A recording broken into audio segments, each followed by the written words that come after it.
मंत्री म्हणून मला ज्यावेळेस त्यांचं उपोषण सोडायला लावलं मनोज जरांगेंचं, त्यावेळेस माझ्या हाताने त्यांनी एकदा उपोषण पण सोडलं. तसं माझं त्यांचं काही वैर नाही. जीवनामध्ये कधीच 17 तारखेची सभा सोडता मनोज जरांगेच्या विरोधात मी एका शब्दानेही बोललेलो नाही,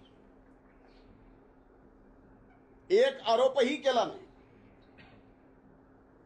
आणि अशा परिस्थितीमध्ये एकीकडे आपण सर्व समाजाला, 18 पगड जातीला, बहुजन समाजाला सोबत घेऊन जात असताना हा व्यक्ती कसाच आता आवरत नाही. म्हणून यालाच पूर्णपणानं राजकीय, सामाजिक एवढंच नाही तर मनोज जरांगेंना वाटतं की धनंजय मुंडे या पृथ्वी तलावरच नसावा.